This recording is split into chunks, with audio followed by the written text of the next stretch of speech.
Hello, Steve here. Welcome to Real Health. Who'd have thought health is about what we're eating? Join me on my quest to disseminate my go-to health regimen, the Health 44, my clumsy branding of eliminating 4 classes of food, introducing 4 classes of micronutrients. Bingo, bongo, health sorted. So thank you for your interest. Let's do this. Welcome again. Who'd have thought? Who'd have thunk? Who'd have realized that health is about what we're eating? And there's a modern day starvation going on. We're getting plenty of macros. We're still fixated on the macros, but it's really about the micros, micronutrients. This is what this space is all about. And in particular today, you've clicked on it. What was it going to be? Oh yeah, this is how I present. On the fly. Riffing. So by filling that in, I didn't know what I'm going to talk about. Yes, our modern day illnesses, the solutions, something like that. But you've clicked on it, so there's this correlation about we've heard about the seed oils, the ultra processed foods, processed grain, processed sugars. Then we get into the hormones in our foods, and we go plastics in our foods. The whole toxins complex, right? So all these things happen. They just happen. We're getting more obese because seed oils, trans fats, ultra processed foods, and then how about genetics? There's a increase in autism. It's the jibby jabs. It's the parenting. It's the processed food. It's the you name it.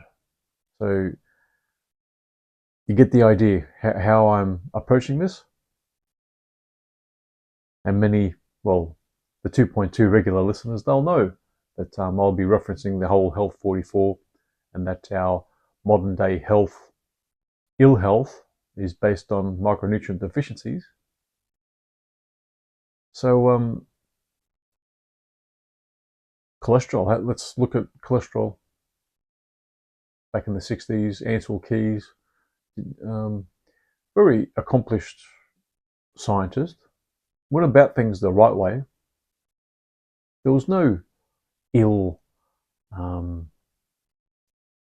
feelings or nefarious motivations for him to suggest that the Mediterranean diet is the diet to ward off heart disease.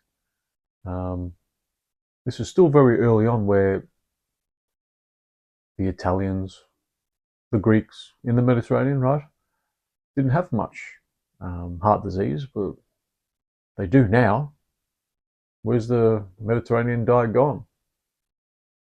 How about the blue zones, the Okinawans, the Huns, they exercise. They eat a lot of fruit and vegetables. Okay. 80% of the macros, calories wise, that the Okinawans get is pork fat. Was it pork fat? Yeah, pork fat. Okay. How about that? What's that idea about? And so live like a Mediterranean, live like an Okinawan. They're spiritual too, and they've got this Japanese idea, this social, I'm not sure what it's called,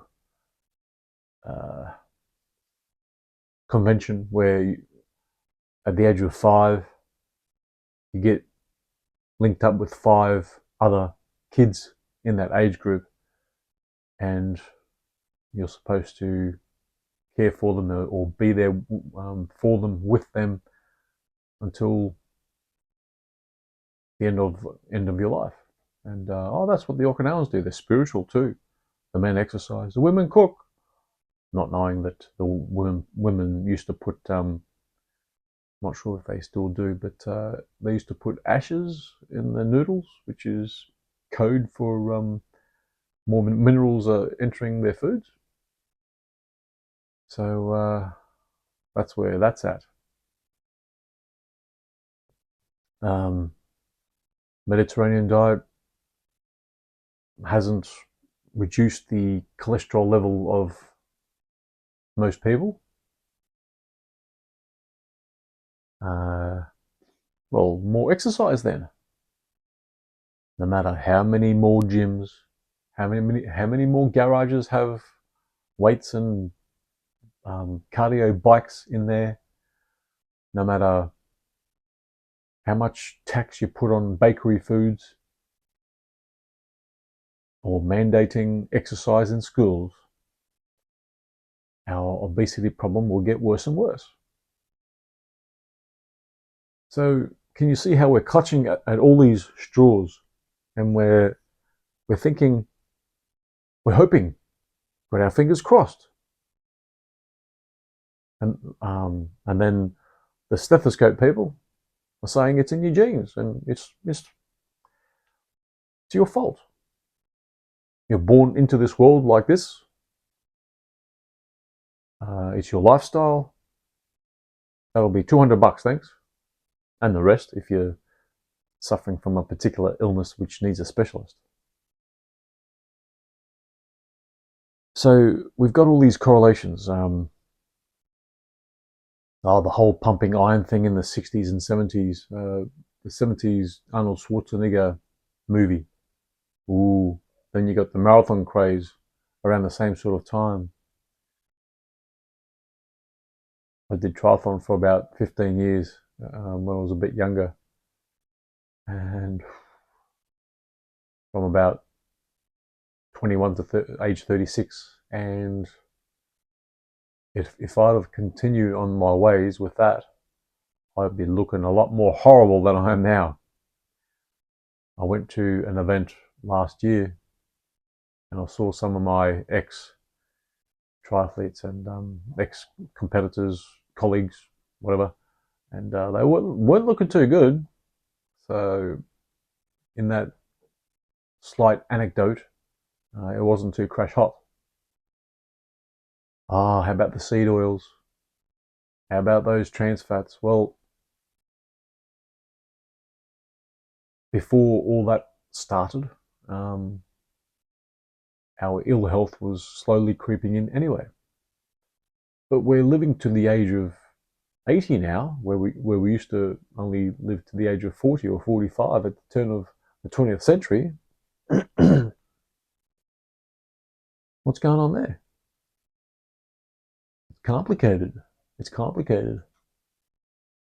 To rule that out is 25 in 10,000 people used to reach the age of 100 back in 1910 at least.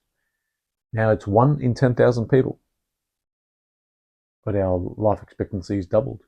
I've used this example, I know, in a couple of the last episodes, but how did we get from 40 to 80 even though we're living even less in longevity? Well, infant mortality rate goes down 90-95%. Of course, our life expectancy goes up. It's easy picking, okay? So, GMO food, that's going to be my next episode. I'm doing a back-to-back right now. It's the GMO food. It's the different sort of wheat that we used to eat. And hey, the wheat in Italy is much better than the wheat in America. So what's that got to do with anything?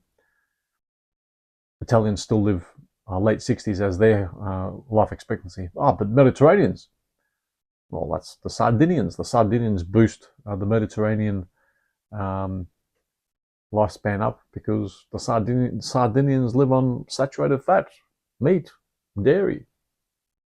Yeah, yeah. Oh, how about olive oils? Well, firstly, if you go down to the olive go down to the olive oil shop, go down to the supermarket, and you'll find that if you did an analysis on your olive oil buy, for starters, it's cut with canola oil, polyunsaturated, this and that. Who knows what sort of oil it's cut with? There's not enough olives in the world to supply all the olive oil demand out there. So that's that for starters. And then all oils in a bottle, as the 2.2 listeners of here understand, that all oil in a bottle which isn't consumed straight away is oxidized. That adds to the whole trans fats, heterocyclic and acrylamides complex. So see how all these straw clutchings just don't seem to make sense, and we're getting fatter and more ill and dying sooner. And I've made those predictions many a time before that by the end of this century, our life expectancy might be 72, 67 maybe, if it's 77 now.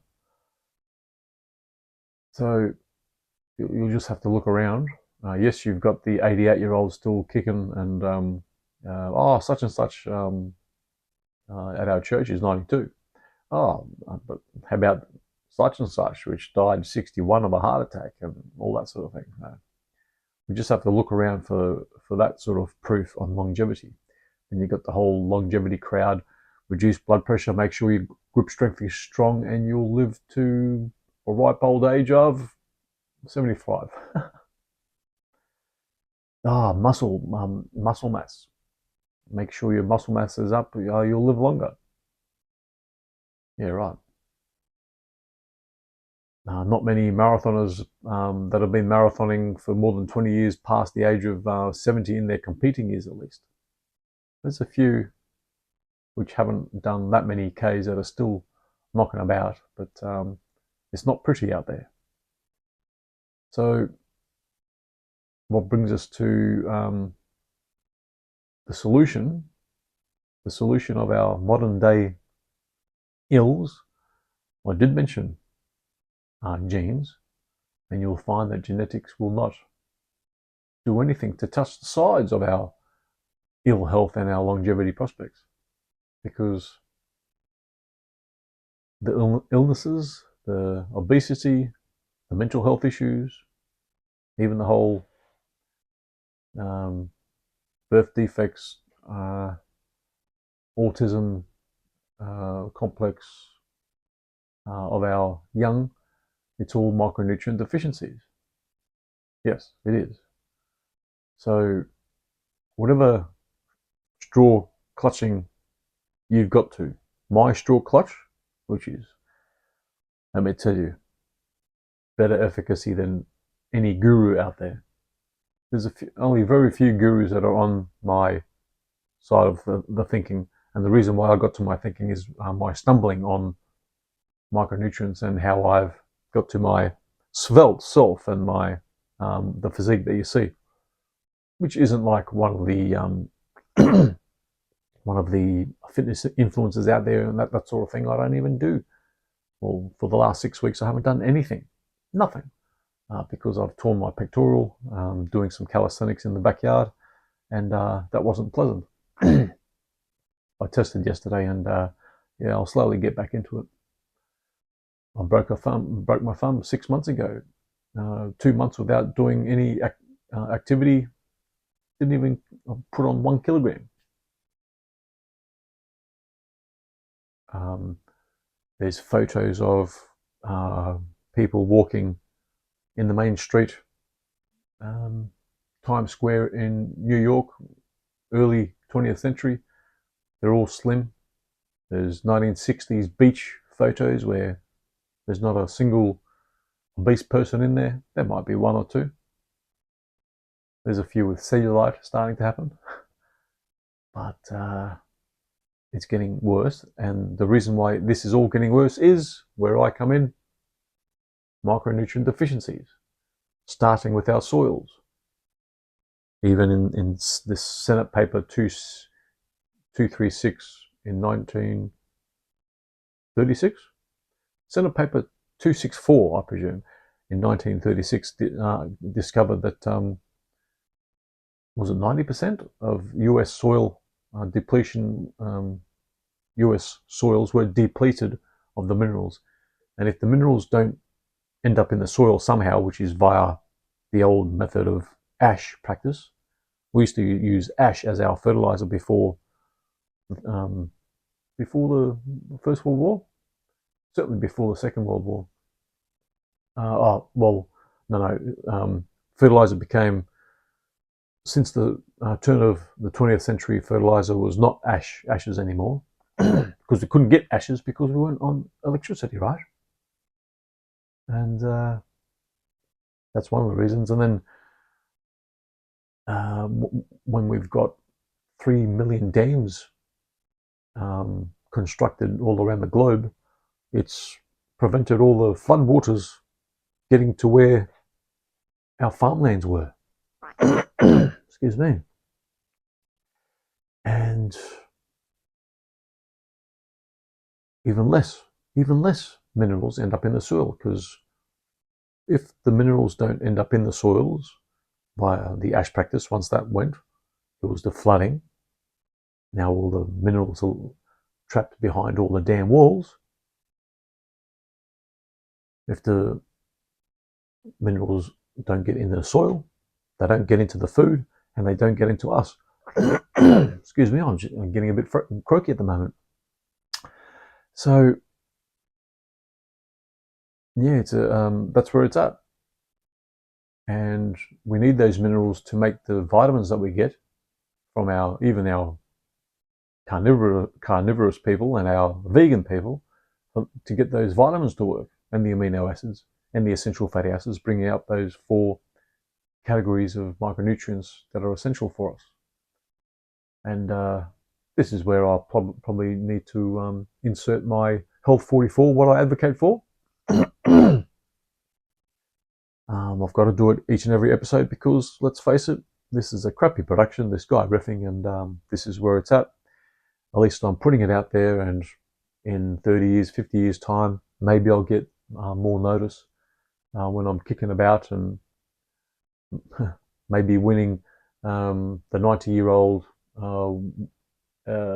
winner for the 100 meters, that sort of thing, because that's what I'm looking at, because I'm hoping on everyone dropping off their perch and I'm running my 20-second 100 meters. So and I've done two runs. So I've got 19 years to become Australia's fastest 70-year-old. I've picked 70 because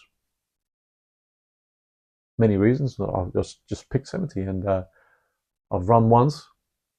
I was going to do 100 meters, just a soft start with a quick running tempo, very quick sprinting, and I only lasted 30 meters before I felt this, gee, both of my quads are just going to snap here, and by 40 meters I pulled out of that contest.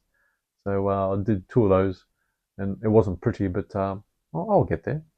So that indicates how sedentary I am. So yeah, the Health 44. Health is achieved by doing the 44. The Health 44, the first 4 of the 44 is elimination.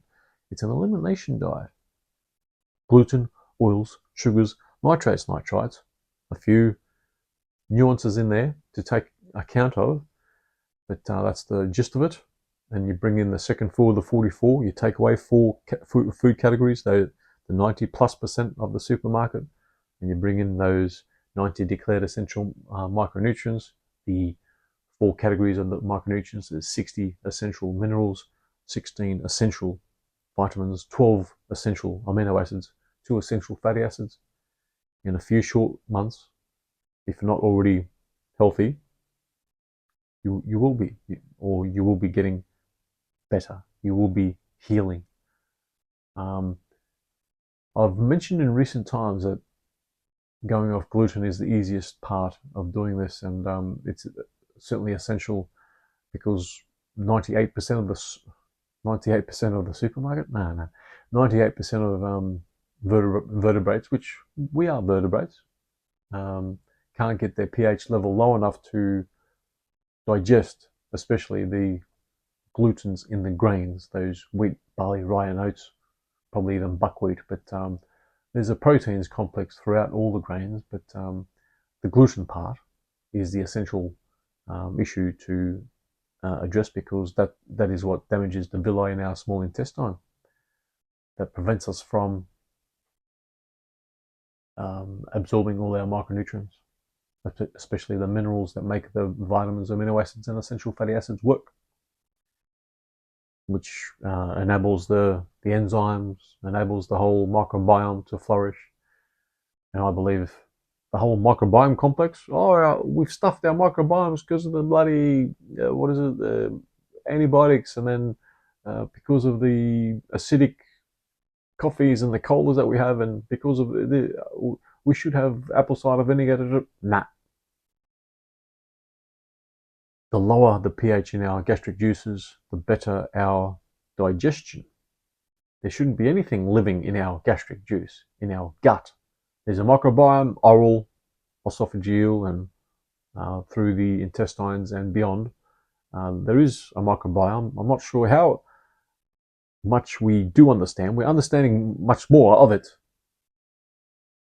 but we might be barking up the wrong tree, especially when it's the gut microbiome. So that was another episode I've done.